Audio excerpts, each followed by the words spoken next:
Bonjour à toutes et tous, bienvenue pour cette deuxième table ronde de la deuxième édition des 24 heures du climat, deuxième table ronde qui va être consacrée à la question de la rénovation énergétique du patrimoine public. Donc on poursuit dans la thématique de la rénovation énergétique des bâtiments, mais centré sur la question du patrimoine public. Je suis Antoine Gox, je suis chef de projet Territoire et Climat à l'Institut de l'économie pour le climat.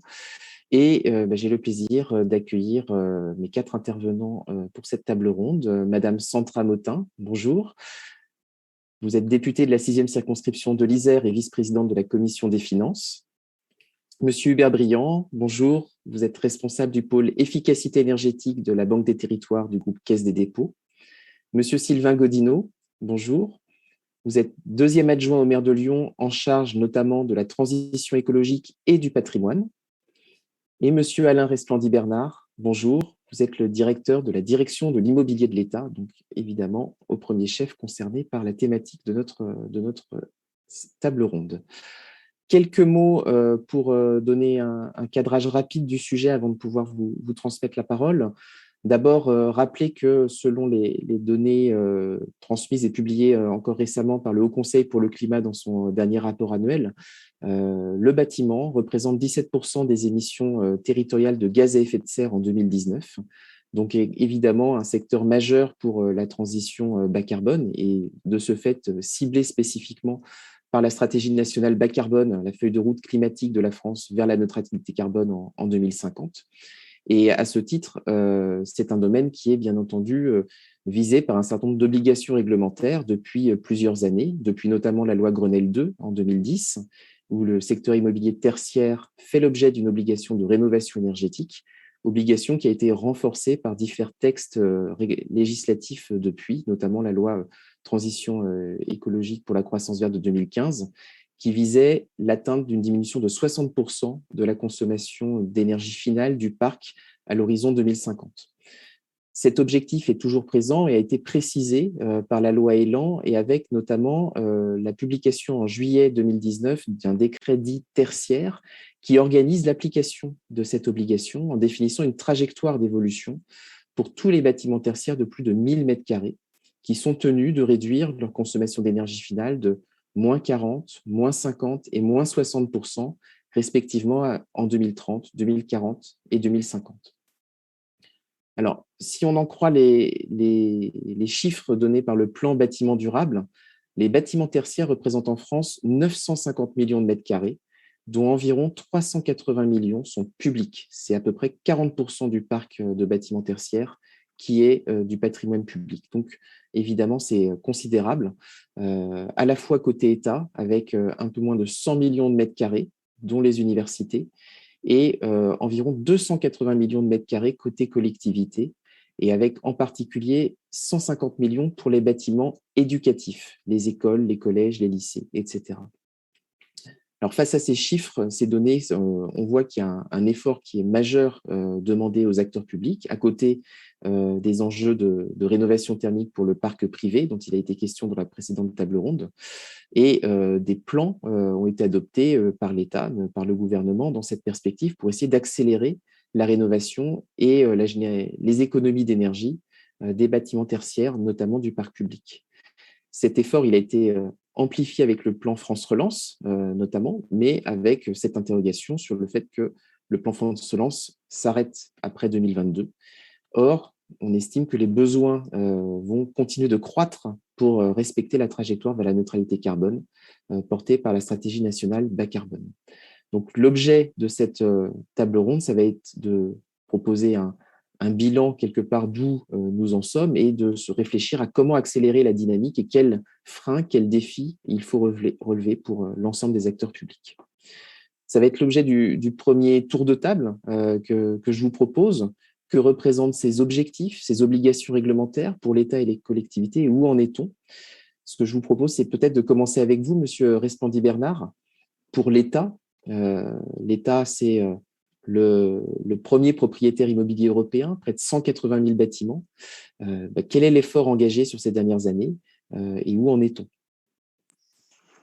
Bonjour à tous, j'espère que la liaison est stable. Alors pour l'État, effectivement, l'État occupe 97 millions de mètres carrés Et il s'est mis dès 2018 dans une logique de transition énergétique du bâtiment. Il a adopté une feuille de route stratégique qui a au moins 4 ou 5 volets différents. Le premier, c'est de se mettre en état de connaître les consommations. C'est la première étape. Donc là, on travaille avec une start-up qui s'appelle DeepKey pour connaître pour chaque point de livraison l'état de la consommation. On a maintenant une stratégie aussi de labellisation de toutes nos opérations immobilières. On ne prend plus à bail ou on ne construit plus de bâtiments qui n'ont pas un certain niveau d'étiquette énergie. On a un énorme plan d'investissement, je vais y revenir. Et à côté de ça, on a développé un réseau d'énergie managers et un plan de formation des gestionnaires de l'immobilier de l'État, parce que autant que l'investissement dans le brick and mortar, dans la pierre, l'aspect comportement est au moins aussi important.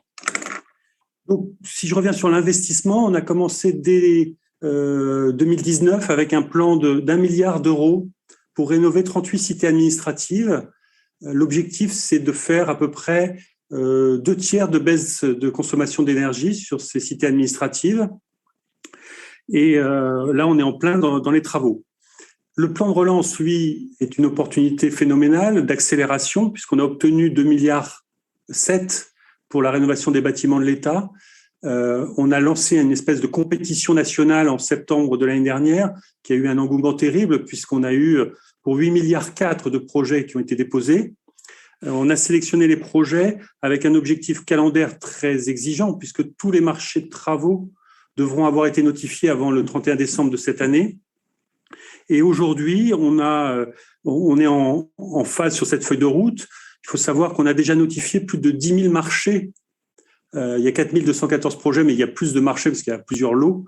Plus de 10 000 marchés à des entreprises du BTP pour 750 millions d'euros. Il nous en reste à peu près un peu plus de 2 000 marchés pour les plus gros montants, 1,8 milliard, sans compter les aléas. Et si on regarde l'ensemble de ces efforts, ils vont permettre de faire 500 gigawattheures par an d'économie en cible. Donc, on a une stratégie et on a un plan d'investissement comme l'État ne l'avait jamais fait auparavant. Pour vous dire, l'État investit par an environ 1,7 milliard dans son immobilier. Et là, tout d'un coup, on rajoute 3,7 milliards entre le plan cité administrative et le plan de relance pour la transition énergétique des bâtiments de l'État.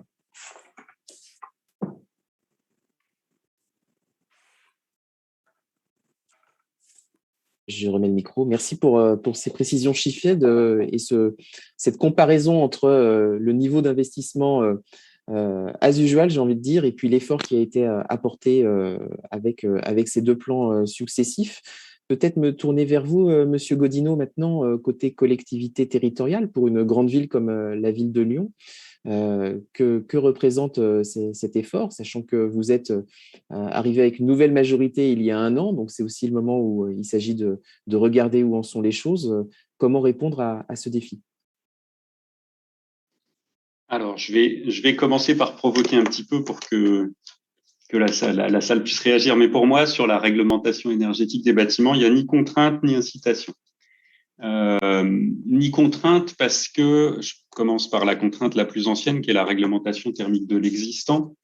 Elle n'est jamais contrôlée. Moi, je suis représentant d'une collectivité locale, la ville de Lyon, qui gère 2 millions de mètres carrés de patrimoine, 350 bâtiments qui vont être soumis au décret tertiaire, 1200 bâtiments en tout. Je ne pense pas que nous ayons jamais été contrôlés sur des rénovations pour vérifier que nous respections la réglementation thermique de l'existant. Et la conséquence de ça, c'est que j'ai une partie de mes services techniques qui ignorent même jusqu'à son existence. Voilà. Donc ça, c'est pour le côté contrainte. Ensuite, je souligne juste qu'après la RT existant, on a eu le Grenelle qui nous disait rénovation du parc public, effectivement, du parc tertiaire. Bon, il y a eu un délai colossal on a perdu une décennie entre ce Grenelle de 2010 et le décret tertiaire de 2019. Et d'ailleurs, quand l'État dit on vient de lancer un plan en 2018, ça montre bien qu'on a tous perdu cette décennie. On a tous fait des choses. Je dis pas qu'on n'a rien fait, mais avant qu'on entre dans une planification massive de la rénovation, on a tous perdu 10 ans. Donc, pas de contrôle de la réglementation, pas de contrôle des obligations et je dirais pas de sanctions en cas de non-respect du décret tertiaire puisqu'on nous menace d'un name and shame qui est quand même à ce stade assez peu inquiétant, hein, donc, et quand bien même il y aurait des sanctions, elles seraient probablement très inférieures au montant des travaux dont on parle. Voilà, donc la carotte, on va en parler juste après, mais le bâton aujourd'hui ne fait peur à personne, et ce qui nous motive à agir, ce n'est pas la contrainte réglementaire. Sur l'incitation, on vient de citer également le plan France Relance. Alors nous, collectivités locales, on était un peu moins bien servis sur le plan France Relance, hein, il y avait moins de crédits sur le volet rénovation des bâtiments. Mais surtout, on a pâti d'un défaut d'anticipation, c'est-à-dire que notre précédente majorité n'avait pas prévu de faire des travaux de rénovation énergétique. Et donc, la contrainte du délai de France Relance, que je comprends tout à fait, hein, il s'agit de soutenir les entreprises maintenant et pas dans 3 ans, notifier les travaux avant le 31 décembre 2021 fait que nous, on a pu bénéficier d'1 million d'euros d'aide, ce qui est assez ridicule par rapport au montant de travaux qu'on va devoir engager, parce qu'on avait seulement une dizaine de bâtiments sur lesquels on avait des changements de chaufferie disponibles, etc. Donc, sur notre capacité à faire les travaux, en fait, on y répond tout simplement par l'endettement, puisque la ville de Lyon avait heureusement une situation financière saine qui nous permet d'augmenter la dette de la ville et de transformer ce qu'on appelle une dette patrimoniale, c'est-à-dire un déficit de gros entretien, rénovation du patrimoine, en dette financière. La nouvelle majorité a décidé de faire de la transition écologique son fil conducteur et sa priorité. Donc, on a mis une grosse priorité sur la rénovation de notre parc bâti. Alors, dans une commune comme Lyon, c'est principalement des groupes scolaires, mais aussi énormément d'équipements culturels et sportifs, musées, piscines, etc. Donc, certains bâtiments très énergivores. Aujourd'hui, on a pris un engagement d'une programmation pluriannuelle des investissements à 1,2 milliard sur ce mandat, avec environ 160 millions d'euros qui sont directement fléchés sur la rénovation énergétique de ces bâtiments et le développement des énergies renouvelables. Donc évidemment, on entend relever le défi, hein. J'ai été provocateur au début, mais on s'inscrit complètement dans les obligations du décret tertiaire, on entend bien les respecter. Je dirais que plus que le respect des pourcentages d'économie d'énergie, ce qui nous importe, c'est de nous mettre dans la trajectoire de la stratégie nationale bas carbone, donc de baisser nos émissions de gaz à effet de serre à une vitesse suffisante pour atteindre l'objectif des moins 40% en 2030, qui a été révisé récemment au niveau européen. Enfin, je dirais qu'il y a un enjeu particulier pour nous sur la rénovation du bâti, c'est d'intégrer les enjeux d'adaptation et de confort d'été, adaptation au changement climatique, puisque Lyon est la métropole, si ce n'est l'une des métropoles qui chauffe le plus rapidement. On est en territoire continental et donc on a une augmentation des températures en centre-ville qui est vraiment problématique, des écoles qui sont en surchauffe de mai à septembre, et donc un enjeu de gestion des canicules et du confort d'été qui est devenu majeur. Donc ça va nécessiter notamment un déploiement de protection solaire sur les bâtiments et d'aller plutôt vers l'isolation par l'extérieur que par l'intérieur. Et puis sur la qualité de l'air intérieur, on a beaucoup de nos équipements qui sont anciens, qui étaient ventilés en ventilation naturelle, c'est-à-dire par des fuites. On a généralement dans ces bâtiments bouché les aérations naturelles, souvent posé des fenêtres sans système de ventilation. Et donc on a un gros problème de confinement, donc de taux de CO2 trop élevé dans nos équipements. Donc il y a un enjeu de ventilation qui va être massif également. Voilà pour cette première partie. Merci beaucoup. Je vais du coup me tourner vers vous, Monsieur Briand, et peut-être dans un premier temps rebondir sur la question du patrimoine éducatif, puisque vous avez été notamment co-auteur d'un rapport sur la rénovation énergétique des bâtiments éducatifs en mai 2018. Quels sont les enjeux spécifiques pour la rénovation du parc éducatif avant de plus élargir sur l'action du groupe Caisse des dépôts en soutien des collectivités? Oui, bonjour. Oui, en fait, vous l'avez dit, l'enjeu, il est d'abord statistique, hein, puisque, par exemple, rien que les écoles primaires, il y a 55 000 écoles en France, hein, ça représente près de 60 millions de mètres carrés, donc c'est très important et ça a une caractéristique forte d'atomisation, hein, puisque vous avez quasiment une école par collectivité, donc minimum, si je puis dire. Donc, on est sur des enjeux logistiques d'une certaine façon. Et en fait, on avait fait un rapport effectivement sur les bâtiments éducatifs en 2018 avec le plan bâtiment durable.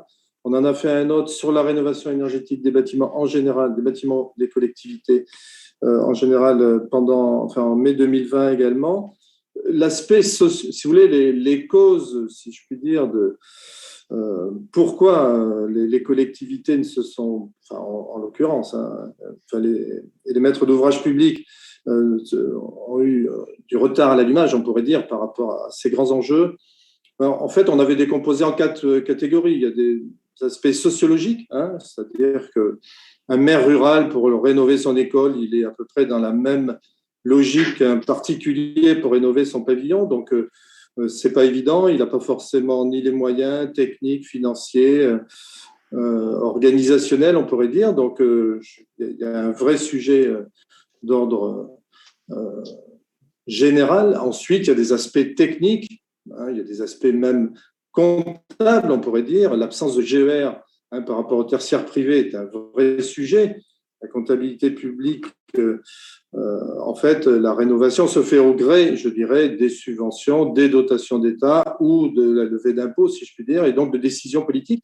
Donc, le facteur temps, en plus, est au carré, si je puis dire. Il y a un facteur temps lié à l'immobilier en soi. Monter un projet immobilier, ça ne se fait pas en 5 minutes. Et puis, d'autre part, la décision d'une collectivité, c'est assez long.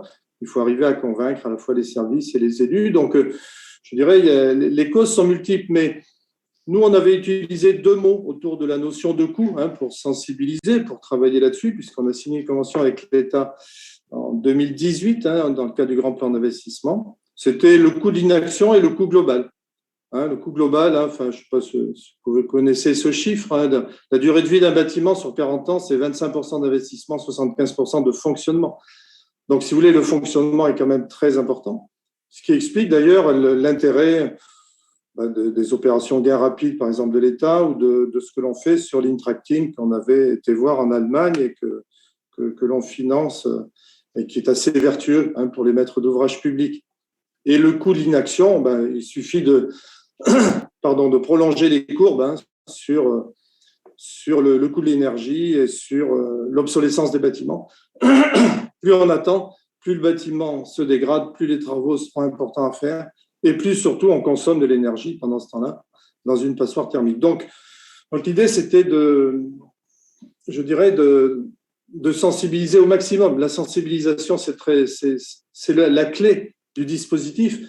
Donc le pourquoi, je dirais, je sais pas, peut-être l'élu de Lyon peut le confirmer. Je pense que la plupart, suite aux élections, à l'occasion des élections, je ne sais pas s'il y a un concours de circonstances qui fait que globalement, la plupart des élus locaux sont maintenant à peu près sensibilisés sur ce sujet.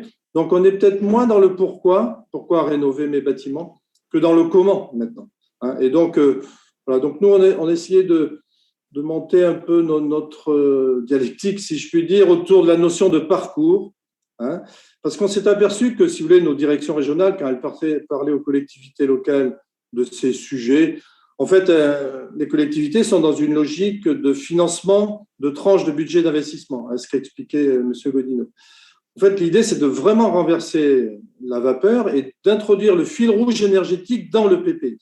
C'est-à-dire qu'en priorisant les bâtiments les plus énergivores, en ne changeant pas des chaudières dans des bâtiments qu'on va démolir dans 5 ans, ça s'appelle une stratégie patrimoniale, ce qu'a expliqué à M. Répandi-Bernard. Donc, globalement, si vous voulez, c'est introduire au niveau des DAF, au niveau des directions financières, ce fil rouge énergétique, et donc, du coup, réunir autour de la table ceux qui paient les factures de fioul, ceux qui fabriquent les PPI et ceux qui vont faire les travaux. Donc, c'est ce qui est un peu une révolution parce que ce soit dans l'État, mais surtout dans les collectivités, c'est il y a la Caisse des dépôts, si je puis dire.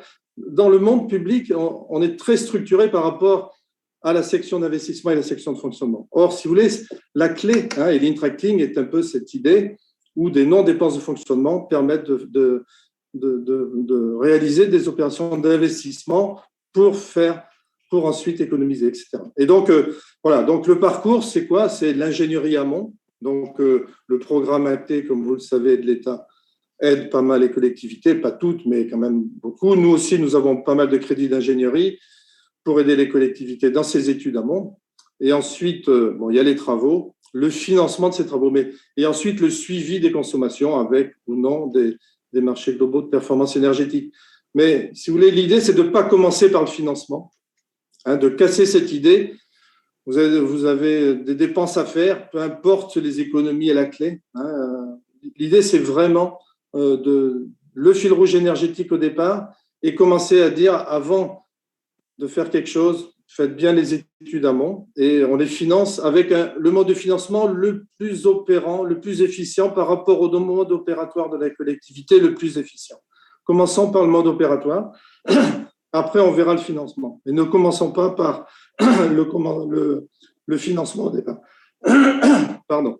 Donc voilà un peu l'idée, et on aura l'occasion de le développer après, avec peut-être cette idée du comment. Il joue à la fois sur l'écosystème de la rénovation énergétique. Je crois que le plan de relance a permis de faire une grosse avancée où la plupart des acteurs de ce secteur-là, que ce soit les financeurs, les syndicats d'énergie, les collectivités, le ministère, etc. Voilà, l'idée, c'est que tout le monde soit dans le même bateau et rame dans le même sens. Donc ça, c'est une grosse avancée du plan de relance.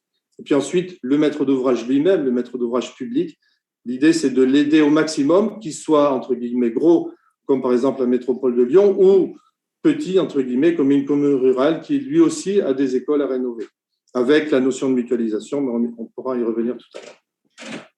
Merci, Monsieur Briand, pour ces précisions. On va revenir effectivement sur ces différents dispositifs dans le deuxième temps de cette table ronde.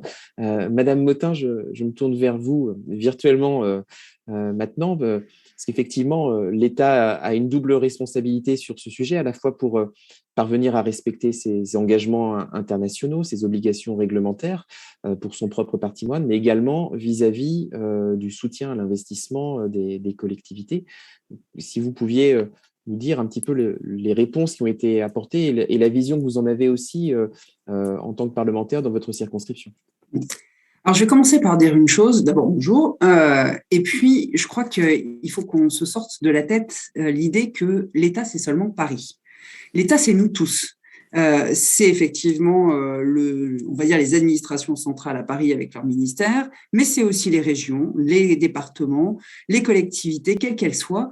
Donc, les obligations qui sont faites aux uns et aux autres, quelque part, c'est que ce soit le législateur ou un autre qui les ait définies, elles nous incombent à toutes. Et je crois que l'exemplarité de nos actions et de l'action publique, elle est attendue par nos concitoyens à tous les niveaux. Donc, aujourd'hui, quand un décret tertiaire doit s'appliquer, il doit s'appliquer partout de la même manière. Et je pense que, quelque part, le bâton n'est pas si essentiel à partir du moment où on se dit qu'on est tous dans le même bateau et que l'exemplarité doit être à tous les niveaux. Pour rebondir un peu sur tout ce que j'ai entendu, il est clair que, en l'occurrence, on a, avec cette majorité gouvernementale, une responsabilité énorme pour répondre à un défi de la transition énergétique qui a été abordé par les gouvernements précédents, mais pour lequel on sent bien qu'il y a une accélération énorme à mettre. On est face à un double défi, mais aussi face à de très nombreuses difficultés. D'abord, celle des moyens, on l'a vu. Alors, on a maintenu à un niveau assez exceptionnel, je dirais, depuis le début de notre mandat, 2 outils très importants pour les collectivités qui sont la dotation d'équipement des territoires ruraux, donc la DETR, qui permet, par exemple, moi, sur ma circonscription, à une petite commune de 800 habitants, l'Eyrieux, de refaire, en fait, justement, de faire des travaux de rénovation thermique de sa cantine scolaire, parce qu'ils en avaient besoin. Donc, c'est une aide importante. C'est environ 40% de leur budget qui va être ainsi subventionné.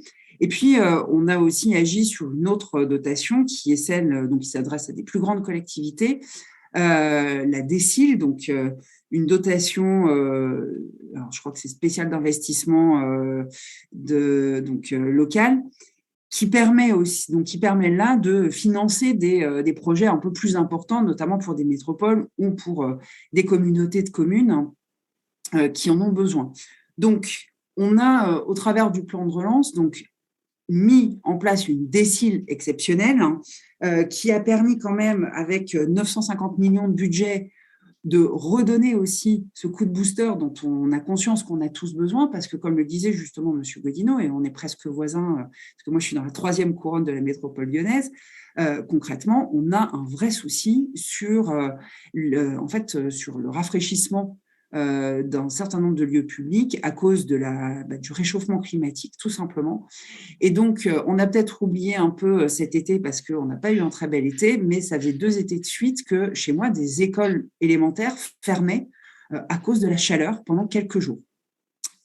Mais là, je dirais qu'il y a des solutions aussi qui sont des fois pas si coûteuses et qui pourraient nous faire revenir à du bon sens.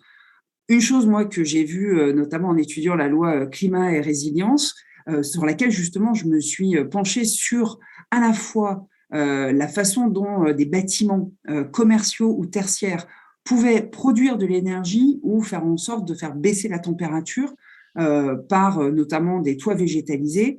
On a aussi parlé d'albédo, tout simplement, donc de peindre en blanc, donc avec avec des peintures réfléchissantes, les toits des bâtiments. On sait que dans certaines grandes villes, notamment au Japon, c'est devenu obligatoire dans toutes les métropoles de peindre ces toits en blanc. Et ça fait baisser de 2 degrés la température au sol en été. Donc, des fois, on a des solutions simples et peu coûteuses, mais c'est vrai qu'il y a malgré tout des investissements importants à faire. Donc, on l'a dit, le plan de relance a été une occasion d'amener un vrai coup de booster sur tous ces investissements, mais surtout de garder en fait aux collectivités aussi leur capacité d'investissement, de façon à ce qu'ils puissent continuer ce mouvement. Et effectivement, je rejoins Monsieur Briand juste avant, qui disait à très juste titre qu'il faut aussi renverser un petit peu la vapeur sur la façon dont on réfléchit les choses. Et c'est ce qu'on a fait, encore une fois, dans cette loi climat-résilience et dans le titre que j'ai porté, en travaillant aussi sur sur l'obligation d'intégrer un critère environnemental dans l'exécution des marchés publics. Et ça va avoir une conséquence directe, c'est celle de passer d'une logique de prix à une logique de coût, et de coût global. Et comme le disait très justement M. Briand, il faut maintenant réfléchir non plus simplement à ce que va coûter un marché public, mais bien à ce qu'il va rapporter en termes d'économie, ça sur la longueur et donc sur la durée de vie en réalité donc de ces bâtiments quand il va s'agir de ces travaux. Donc, la performance énergétique, elle va pouvoir être valorisée, elle va même devoir être valorisée dans la démarche d'achat public des collectivités, mais de l'État également. Donc voilà. Je voulais aussi, alors, je ne sais pas si c'est moi qui vous ai perdu ou vous qui m'avez perdu, ça y est. Je voulais aussi juste redire que au-delà des collectivités, c'est aussi sur le secteur de la santé et notamment dans l'hôpital où il y avait des très gros besoins et où à travers le plan de 13 milliards d'investissement dans l'hôpital, on va également permettre aux hôpitaux publics de refaire un bond sur le sujet effectivement de la performance thermique de ces bâtiments. Je crois que c'est aussi important. Et j'espère que vous m'avez entendu jusqu'au bout. On vous a entendu jusqu'au bout. Merci beaucoup. Les hôpitaux en ordre de grandeur, je crois que c'est à peu près 22 millions de mètres carrés également. Donc, effectivement, un sujet très important dans ce parc. Merci beaucoup. Et je vous propose qu'on passe directement sur le deuxième tour de table et de prendre les quelques questions à la fin de cette table ronde. Mais certains ont été d'ores et déjà transmises. Elles sont bien notées pour les internautes qui les ont posées. Donc, la question était effectivement accélérer la dynamique puisque au-delà de ces 2 ans liés au plan France Relance, la question des besoins en investissement et en fonctionnement, puisque derrière c'est aussi des compétences et des besoins de métiers pour suivre, etc., et de formation à mettre en œuvre. Comment réussir à tenir également la distance sur cette trajectoire longue jusqu'à 2050 pour la rénovation du patrimoine public. Je vais revenir vers vous, Monsieur Resplandi Bernard. D'abord, est-ce que vous avez une estimation de combien ça coûte à l'État de respecter ces objectifs réglementaires, et derrière, quelles solutions sont de votre côté pour les atteindre, à la fois techniques, de financement, ou effectivement, on a parlé à l'instant avec Madame Mottin de marchés publics, sont à mobiliser?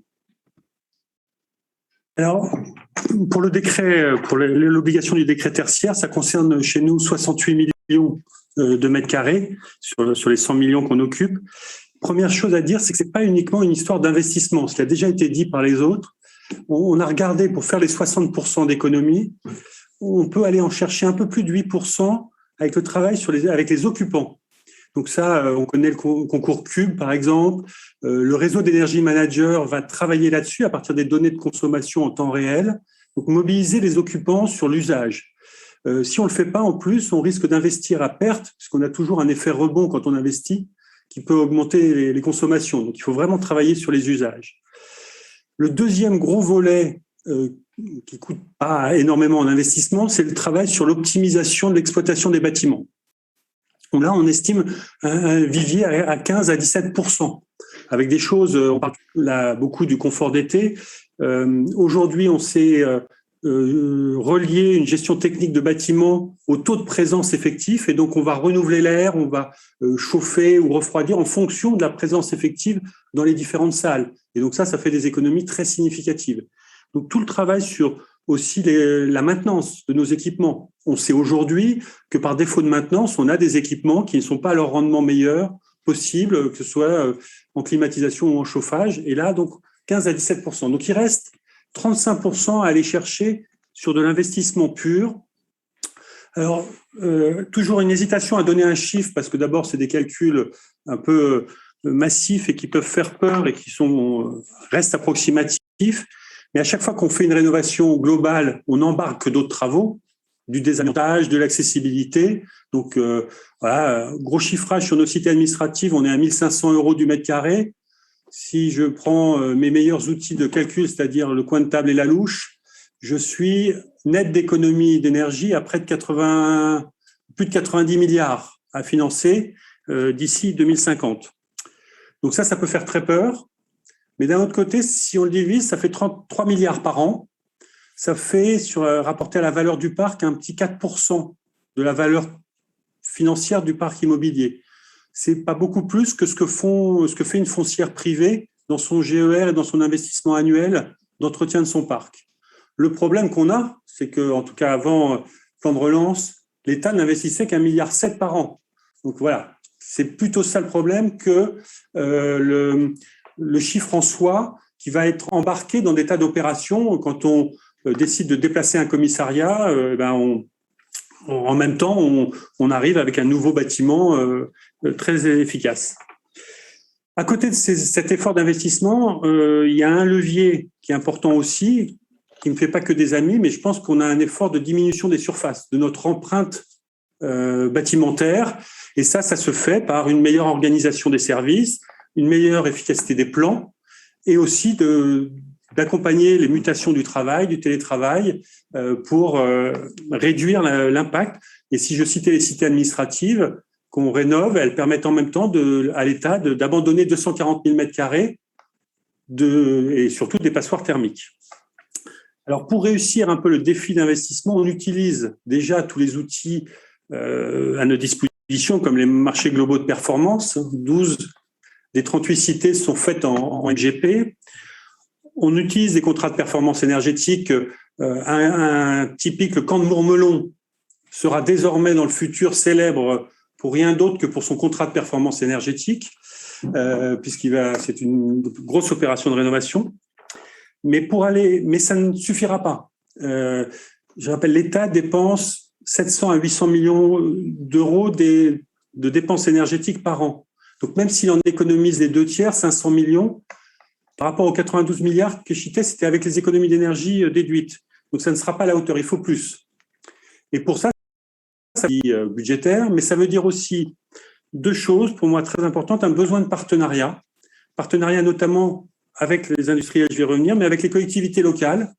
J'ai un exemple typique. J'étais récemment à Saint-Étienne-du-Rouvray, dans la banlieue de Rouen, où on rénove un centre AFPA. Donc, on fait la rénovation énergétique. On peut y réintroduire, abandonner un vieux bâtiment. Mais en même temps, tout le campus de l'AFPA va être branché sur le chauffage urbain. Et donc là, en diminution des gaz à effet de serre, le gain est massif et on aide à rentabiliser le réseau de chauffage urbain qui est mis en place. Donc, partenariat avec les collectivités locales et puis partenariat avec les industriels. Ça a été mentionné, le plan de relance a permis d'enclencher une dynamique. Il va falloir industrialiser. On ne peut pas réinventer la roue à chaque fois qu'on attaque la rénovation d'un nouveau commissariat ou d'une nouvelle préfecture. Et donc, il y a un gain à gagner sur l'efficacité de l'investissement. Et donc là, nous, on travaille beaucoup aussi avec des démonstrateurs. Il faut travailler avec tout l'écosystème pour améliorer l'efficacité de nos interventions. Voilà. Mais donc, j'allais dire, c'est à la fois un mur devant nous, mais une dynamique qui est lancée. Donc, on arrête de se faire des nœuds au cerveau. Il faut y aller de toutes les façons. Sinon, mes filles me le reprocheront. Merci, monsieur, pour ces précisions. Du coup, monsieur Godinot, les mêmes questions finalement du côté de la collectivité. Combien ça coûte? Qu'est-ce que vous avez estimé? Et les différents leviers techniques, financiers, d'optimisation que vous avez identifiés d'ores et déjà? Oui, alors moi aussi j'ai une Greta Thunberg à la maison, donc on a tous des motivations fortes. Avant de répondre sur les leviers, je vais parler des contraintes auxquelles on doit faire face. La première contrainte, on va dire, sur l'investissement, c'est la règle d'or d'endettement des collectivités locales qui veut qu'on ne dépasse pas 12 années d'endettement, qui fait qu'on saura démarrer le processus, mais on ne saura pas le tenir dans la durée parce que, comme ça a été dit, on a besoin d'augmenter fortement l'investissement et donc il y a une demande là qui monte progressivement, qui est que la transition écologique soit sortie du périmètre d'endettement des collectivités pour nous permettre de planifier les travaux nécessaires. Il y a une deuxième contrainte qui est liée cette fois-ci au budget de fonctionnement qui s'appelle la règle de Cahors, qui est suspendue actuellement, le gouvernement l'a suspendue avec la crise Covid, mais elle impose aux grandes collectivités, les 340 plus importantes, de ne pas augmenter de plus d'1,2% par an leurs frais de fonctionnement. Et donc, ça nous met sous contrainte forte. Et la contrainte, là, elle est dans la capacité à embaucher des gens pour faire. Donc, premier blocage, capacité à s'endetter. Nous, comme je vous l'ai dit à Lyon, on avait cette capacité. Deuxième blocage, difficulté à augmenter le budget suffisamment. Et je dirais qu'il y a un troisième blocage, c'est un peu pour répondre à Madame Motin sur l'empilement des normes. Donc moi, je ne pense pas qu'on puisse dire que l'exemplarité et l'obligation, c'est la même chose. Je veux bien qu'on dise qu'on veut tous être exemplaires dans les pouvoirs publics, mais encore une fois, l'État, c'est pas non plus les collectivités. Je prends un exemple très concret. Sur l'amiante, nous avons des vraies obligations. Sur la sécurité des personnes, nous avons des vraies obligations. Quand je dis une vraie obligation, c'est-à-dire que s'il y a un accident, le maire va en prison. Sur l'énergie, il n'y a aucun maire qui ira en prison pour des questions d'énergie aujourd'hui avec la réglementation actuelle. Donc, il y a une hiérarchie des normes de fait, les normes anciennes sur le bâtiment qui sont supérieures aux normes énergétiques d'aujourd'hui, ce qui conduit mes conducteurs de travaux à dire on fera l'énergie en plus si ça tient dans le budget et si ça tient si on arrive à encaisser les autres contraintes. Voilà, ça c'est pour les contraintes. Alors comment on dépasse tout ça? Je pense qu'il faut d'abord un effort de planification et de poser un cadre, comme ça vient d'être dit. Donc planification pluriannuelle des investissements. En arrivant à la ville, on a refait un bilan carbone aussi pour mieux comprendre comment les bâtiments participent aux émissions de la ville et en quoi ils sont responsables d'une grosse part de nos émissions. Et puis derrière, on lance plusieurs schémas, on va dire, ou stratégies. Un schéma directeur immobilier qui faisait bien défaut à la ville de Lyon. Donc, on ne sait pas pourquoi on a ce parc de 2 millions de mètres carrés. C'est évident que là-dedans, il y a des choses inutiles. Il n'y avait pas de vision moyen terme sur qu'est-ce qu'on garde, qu'est-ce qu'on cède. Un autre outil qui est la stratégie de transition écologique du patrimoine qui sera embarqué dans ce schéma directeur immobilier et qui dira comment on fait les travaux, à quelle vitesse sur les 350 bâtiments qui sont soumis chez nous, l'État tertiaire.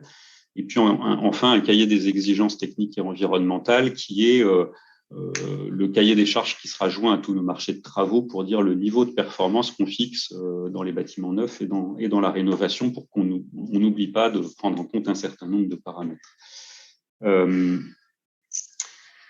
Je dirais que, bon, alors on n'a pas encore le chiffre du montant de la rénovation globale qui nous permette d'atteindre les moins 60%. Pour la ville de Lyon, moi, je l'estime au doigt mouillé à 1 milliard, plus ou moins 500 millions d'euros. Donc, c'est beaucoup. Voilà, aujourd'hui, comme ça a été dit également, on sait qu'il y a une partie des objectifs qui vont être atteints par des efforts de conduite du bâtiment et de sensibilisation, d'implication des usagers. Je sais pas le chiffrer aujourd'hui. J'espère qu'à peu près la moitié de nos bâtiments soumis au décret tertiaire n'auront pas besoin d'une rénovation complète. Les rénovations complètes, moi, je les estime plutôt pour l'instant dans les quelques exemples qu'on a vus à la ville de Lyon à 2 à 3 000 euros du mètre carré. Donc, c'est beaucoup plus cher que le chiffre qui a été donné. Et je pense que c'est aussi parce que pour les bâtiments concernés, chez nous, c'était une remise en cause complète des usages du bâtiment. Ce n'était pas des sites administratifs, mais c'était des bâtiments sur lesquels on revoyait complètement les usages et on rattrapait un retard de mise aux normes très important. Donc voilà, ça fait des montants très importants. Dans les leviers complémentaires que je voulais citer, évidemment, il y a un enjeu majeur de recruter de la compétence. Enfin, moi, je pense qu'on est devant un mur du recrutement. Là, on va avoir un déficit de compétences techniques, mais je dirais aussi sociologiques. Si on dit qu'on veut sérieusement impliquer les usagers dans le bâtiment, ça veut dire qu'il faut embaucher des sociologues de l'énergie chez les grands gestionnaires de parcs pour arrêter. On participe aussi à Cube. Je trouve que c'est un dispositif très intéressant, mais massifier Cube, ça veut dire qu'il faut quand même qu'on change d'échelle dans nos outils. C'est plus juste l'exemplarité d'un bâtiment chez un gros maître d'ouvrage, c'est la massification sur des dizaines et des dizaines de bâtiments. Donc, on aura besoin de compétences, ce qui veut dire qu'il va falloir embaucher des jeunes qui sortent de l'école et formés, puisque aujourd'hui, ces compétences ne sont pas présentes en nombre suffisant sur le marché. On a un déficit dans les collectivités, en particulier à la ville de Lyon, qui est de payer ces personnes-là qui sont rares et chères au prix du marché. On ne sait pas faire. Donc, ça veut dire qu'on va aussi s'appuyer plus sur l'externe, notamment par des marchés publics globaux de performance, des contrats de performance énergétique. La ville de Lyon travaille avec une société publique locale régionale qui s'appelle la SP Lozé, qui fait de la rénovation BBC de bâtiments tertiaires publics. Je vous invite tous à aller voir son travail. Là, voilà, une réelle pratique de rénovation BBC du parc tertiaire. Et puis, je pense que dans les efforts, il y aura à prioriser les parcs les plus consommateurs. On a parlé des écoles tout à l'heure. Les écoles, c'est un des principaux parcs, mais ça consomme peu une école. Nos écoles, elles consomment autour de 100 kWh par mètre carré par an. Donc, c'est clairement pas nos bâtiments prioritaires. Nos bâtiments prioritaires, c'est des résidences personnes âgées, c'est des piscines, c'est des patinoires, c'est des musées, c'est des équipements comme ça, mais c'est jamais les écoles, qui sont finalement occupées moins d'un jour sur deux en moyenne, et donc n'ont pas des potentiels de gains énormes, si ce n'est par la taille du parc. Et je dirais enfin, voilà, il y a toute la révolution d'une plus grande mutualisation des surfaces, de la cession d'un certain nombre de surfaces dont on n'aurait plus besoin, et l'arrivée du télétravail qui nous bouleverse dans les quantités. Je ne sais pas si on peut remettre aujourd'hui en cause la culture des bureaux fermés, mais ça finira par arriver à un moment ou à un autre. C'est un choc important.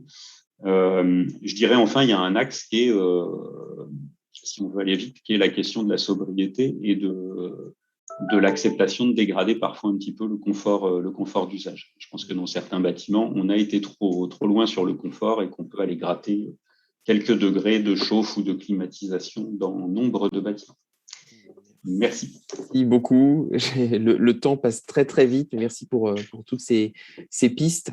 Monsieur Briand, si on peut revenir quelques minutes sur les dispositifs. Vous avez parlé notamment de l'Intracting, notamment comme un dispositif intéressant, innovant pour réfléchir sur ce blocage entre investissement et fonctionnement et la manière de jouer sur les deux tableaux.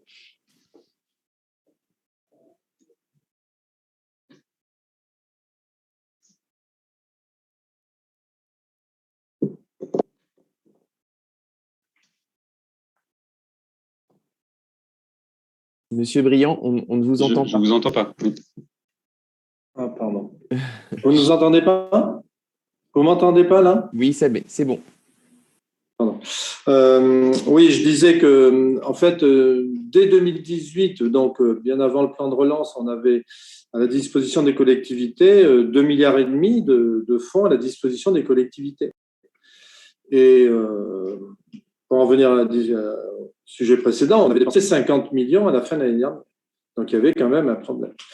Donc, le plan de relance a un peu rebattu les cartes pour faire, je dirais, prendre conscience que le problème, il n'était pas sur les enveloppes financières, mais sur l'accompagnement des collectivités pour utiliser à bon escient ces enveloppes financières par rapport à tout ce qui vient d'être dit. Donc, l'objectif, si vous voulez, c'est de proposer aux collectivités une sorte de continuum de financement, c'est-à-dire quels que soient les types de travaux, puisqu'en fait, quand on fait les SDIE, enfin les schémas directeurs ou les audits, on voit bien que tous les bâtiments ne sont pas à la même enseigne. Il y en a qui ont besoin de petites rénovations, uniquement changer les équipements, d'autres, il faut changer aussi les fenêtres, d'autres, c'est l'enveloppe. Donc, sans parler du débat entre Réno global et Réno par étape, globalement, si vous voulez, ça ne sert à rien de financer de la rénovation lourde avec des avances à 5 ans et inversement. Il faut adapter le financement, je dirais, ce qu'on appelle le temps de retour sur investissement des travaux. Et l'idée, c'est d'avoir à la fois sur l'intracting, donc qui est plutôt sur des petits travaux et qui sont plutôt sur les équipements thermiques, donc avoir des avances qui sont inférieures à 15 ans. Et ensuite, au-delà de 15 à 40 ans, on a un dispositif de prêt, notamment sur fonds d'épargne, qui peut permettre de financer des rénovations beaucoup plus importantes. Donc voilà, ça c'est un peu l'idée de ne pas plaquer un produit type sur n'importe quel investissement, toujours dans cette logique du fil rouge énergétique, donc des prêts dédiés à la rénovation énergétique et non pas des financements de tranches d'investissement, puisque sur le marché, si vous voulez, les banques classiques ne demandent pas aux collectivités quelles économies d'énergie ils vont faire avec cet argent, si je puis dire. Voilà, donc le problème, il est d'une certaine façon, et c'est ça l'intérêt de l'intracting. Je vous rappelle, l'intracting, ça veut dire internal contracting. C'est un contrat interne au sein de la collectivité où, en fait, on permet aux services travaux de bénéficier des économies d'énergie générées par les travaux qu'il a lui-même initiés, et mis en œuvre. Donc, c'est un contrat entre le service financier et le service technique. C'est ça l'intérêt, le gros intérêt de l'intracting. Nous, on a boosté un peu le système avec les universités et les collectivités en proposant le financement de tout ou partie des investissements. Mais c'est ça un peu l'idée. Donc, on est allé en Allemagne voir comment ça marchait. La ville de Stuttgart a un fonds intracting de 9 millions d'euros avec ça. Donc, et il y a des villes françaises qui ont déjà adopté ça, que c'est Paris, Lille, etc. Et sans d'ailleurs forcément un financement externe.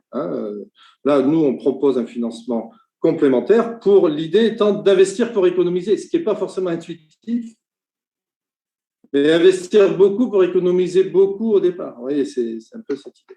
Et juste deux précisions que je n'ai pas faites tout à l'heure.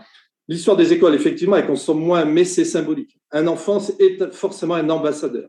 Et s'il se sent mieux dans son école, beaucoup pour les problèmes de qualité de l'air, entre parenthèses, mais y compris sur le plan thermique, moi, vous parliez de la région Rhône-Alpes, mais il y a plein de régions où on ferme des écoles l'été, donc c'est vraiment une catastrophe. Enfin, avant l'été, j'entends avant les vacances, ou voire après. Et donc ça, c'est catastrophique. Et un enfant qui se sent mieux à l'école et qui voit qu'il y a eu de l'isolation ou des doubles vitrages, il peut en parler à ses parents.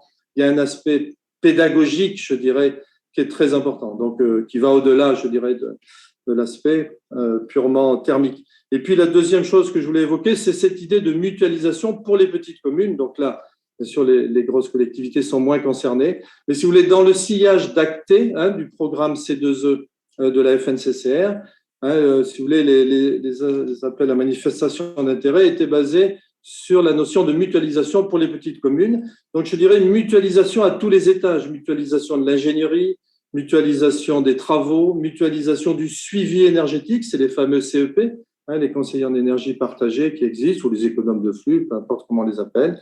Et nous, on a demandé à l'État en 2019, lors de la loi énergie-climat, d'introduire un dispositif permettant la mutualisation également du financement pour les EPCI ou les syndicats d'énergie, ce qui permet aux collectivités rurales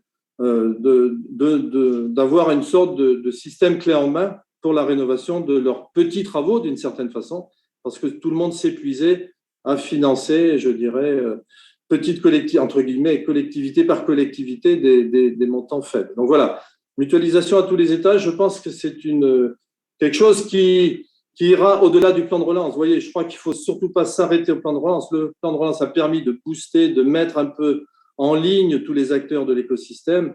Maintenant, c'est en 2022-2023 qu'on verra les vrais aboutissements de toutes les études d'ingénierie qui sont faites, le fameux SDI de Lyon, etc. C'est pas maintenant. Alors, le plan de relance, c'est un peu à part sur les travaux, mais globalement, on a, je dirais, une mandature minimum, voire 2, avant de mettre tout ça en œuvre. Alors, voilà. Merci. Et c'est pas, entre guillemets, c'est pas un problème d'argent. Vous voyez, je pense que fondamentalement, il y a de l'argent pour financer ces travaux. C'est plus dans le comment et de la façon la plus efficiente. Et juste dernière chose avant que j'oublie, parce qu'il a je ne sais plus qui en a parlé, ne pas oublier les ENR, le PV par exemple, le photovoltaïque, qu'il faut peu ou prou associer aux actes de rénovation des bâtiments. Merci beaucoup. Le temps file très, très, très, très vite.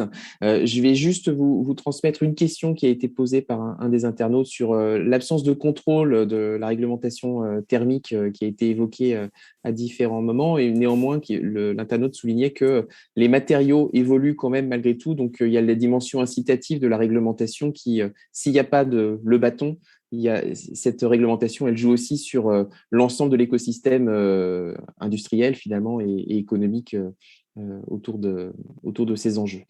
Je vais vous passer la parole, Madame Mottin. Vous allez avoir du coup le mot de la fin puisque le temps passe très très vite.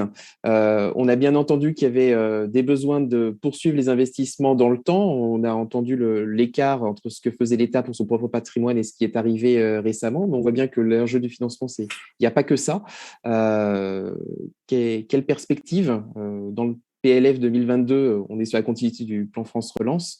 On attend aussi une suite du côté du plan France 2030, s'il s'appelle comme ça. Est-ce que vous avez des informations à nous transmettre? Sur le plan d'investissement qu'on attend effectivement pour 2030, je crois qu'on sera plutôt sur de l'investissement sur des technologies de rupture. Et qu'on verra, le président et le gouvernement commencent à dire 2030, j'ai l'impression qu'on est presque plus en 2040 pour vraiment voir très loin. Moi, je voudrais finir peut-être sur des choses un peu plus positives, on va dire. D'abord, effectivement, sur l'usage des bâtiments. Il est très intéressant de remarquer que dans tous les bâtiments tertiaires, de toute façon, on a un problème d'utilisation et d'usage où les bâtiments, comme l'a dit M. Godino, par exemple, une école, elle est finalement très peu utilisée, 1 jour sur 2. Mais je crois qu'il faut aussi qu'on réfléchisse à comment est-ce qu'on pourrait avoir un autre usage de ces bâtiments et en fait, comment est-ce qu'on pourrait avoir une multiplicité d'acteurs qui utilisent ces bâtiments. C'est exactement la même chose dans un immeuble de bureau d'une entreprise qui n'est pas utilisé le week-end, par exemple. Et je prendrai un exemple donc dans la banlieue lyonnaise, à Vaux-en-Velin, où moi, j'étais dans une pépinière d'entreprise qui regroupait également des associations, et donc il y avait une vie dans le bâtiment tout au long de la semaine, y compris le week-end, et qui permettait justement d'optimiser l'utilisation des bâtiments. Donc ça, je pense que c'est quelque chose d'important, d'autant plus que effectivement, il y a une chose qui me semble moi maintenant essentielle dans la réflexion, c'est comment aussi est-ce qu'on peut être producteur d'énergie. On a mis dans la loi climat résilient, transposer la directive européenne qui avait été votée d'ailleurs sous l'impact et sous l'influence de la France sur les communautés donc d'énergie citoyenne ou d'énergie renouvelable qui permettent justement à des collectivités aussi de s'impliquer dans la production d'énergie, notamment d'énergie solaire, pour faire de l'autoconsommation. Et là-dessus, les syndicats d'énergie, moi je vois la SEM d'Isère chez moi, sont extrêmement actifs, aussi bien d'ailleurs auprès d'entreprises privées que de collectivités, pour mettre en place des solutions. Je prendrai un exemple. Hier, j'étais dans une entreprise qui a mis en place avec la SEM de l'Isère des ombrières sur son parking, donc qui permettent tout un tas de bien-être, on va dire, pour les salariés, pour l'utilisation, pour leur véhicule, et surtout qui produit 20% de l'énergie dont ils ont besoin annuellement. Et là-dessus aussi, je pense qu'au-delà des comportements et des économies qu'on peut faire, il y a aussi l'énergie qu'on peut produire. Et là-dessus, on a essayé d'ouvrir effectivement. Moi, je veux rappeler le rôle important que peut jouer aussi l'Agence nationale de la cohésion territoriale, donc la NCT, de la cohésion des territoires, pardon, qui permet aussi d'avoir cette ingénierie qui manque des fois, notamment à des petites collectivités locales. Et puis, enfin, je rebondirai effectivement sur ce qu'a dit M. Briand, et je suis d'accord avec lui au début du mandat, quand on a découvert qu'il y avait 2,5 milliards dans les caisses de la CDC qui ne demandaient qu'à trouver preneur sur la rénovation énergétique des bâtiments. Je me rappelle qu'à l'époque, Mathieu Orphelin, qui était encore dans notre majorité, avait envoyé un courrier au ministre pour dire « faisons en sorte que les collectivités y aillent », et on avait relayé effectivement tous ce message. Je crois qu'aujourd'hui, le pli est pris finalement, et la conscience est là, et vraiment partout, quelle que soit la couleur politique d'ailleurs des élus. Et donc effectivement, maintenant, à nous de trouver des solutions intelligentes pour ne pas avoir à devoir trouver, je dirais, l'intégralité des 30 milliards nécessaires à une rénovation qu'on ne trouvera pas. Concrètement, c'est extrêmement important comme somme, mais de faire en sorte, par les économies, par la production d'énergie, par une rationalisation et un multi-usage des bâtiments publics, qu'on trouve des solutions pour avancer en tout cas bien plus vite que ce qu'on ne faisait jusque-là. Merci beaucoup, madame, pour ces mots de conclusion. Finalement, il est 10h59. Il me reste à vous remercier pour ces échanges, madame, messieurs. Merci aux internautes qui nous ont suivis. Et les 24 heures du climat se poursuivent. On est encore qu'au début. Toujours sur la thématique de la rénovation énergétique. Dans quelques minutes, une troisième table ronde qui sera consacrée à la question « Avons-nous assez d'artisans pour mener tout ce chantier ?» Et donc, dans quelques minutes. Merci beaucoup et au revoir. Merci à vous, au revoir. Merci.